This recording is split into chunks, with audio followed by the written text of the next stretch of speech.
medical training. It's not accessible to many people in the world. It's very expensive. As a woman, I also see differences during fundraising. You have to just go and do your best.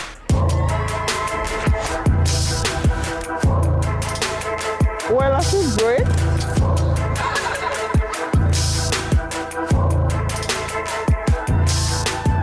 Please remember one time when you almost quit and what helped you to go through it. My support is basically my co-founder, but also my partners. I think my network around my family, my friends, they're very supportive.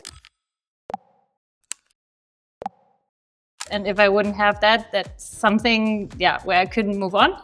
But then it's also always like how I can impact people with what I'm doing and do something that is actually helpful for society and not something that nobody needs in the end. And that keeps me always going. What actually inspired you to launch your startup in the first place? So when we first traveled to South Africa, back then it was a research project from university. We saw that there is an urgent need for medical training and it's not accessible to many people in the world because it's very expensive and you don't have on-site training available. And as a technology nerd, we saw the opportunity to make it accessible by having a digital platform that scales into different areas. So that inspired me to launch that business. What is the mission of the startup? UpLeap's mission is to revolutionize medical training with AI. So we really want to make medical training accessible to everyone and especially to low resource settings where there's typically no reach for those kind of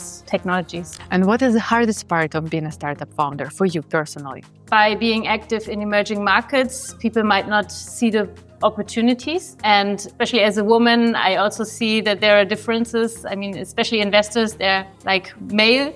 And this is a difference I experienced during fundraising and these things. What about fears? Can you please tell me about this case and what helped you to work through it? Especially going to events, going on stage and these things. I mean, it's not obviously a big fear, but it's always nervous. I think it's just realizing that you do your best. And even if the others are better, that's also fine. You have to just go and do your best to succeed. What helps you to keep moving forward? I think it's the small wins. Every time you see a happy face in between of your customers or like you're talking to, you find so many inspiring people around you and these small wins keep you going. Obviously it's tough, but that makes like the motivation go forward. What surprised you the most about being a startup founder? I think how fast things are. I mean, I'm from a research background. There also things are moving, but I feel like in a startup you change, you fail fast, you try to find a way to make it work very hard. And that's what surprised me a lot. It is actually very fast, but there's also like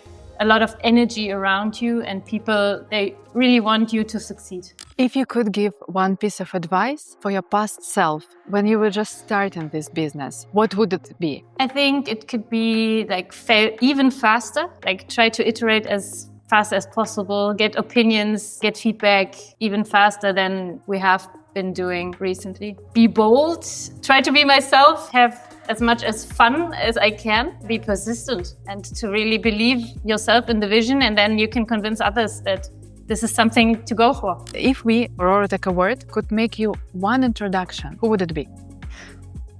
I think it would be Bill Gates because he shares the same vision as we. So to make healthcare accessible and to save many patient lives on the long term.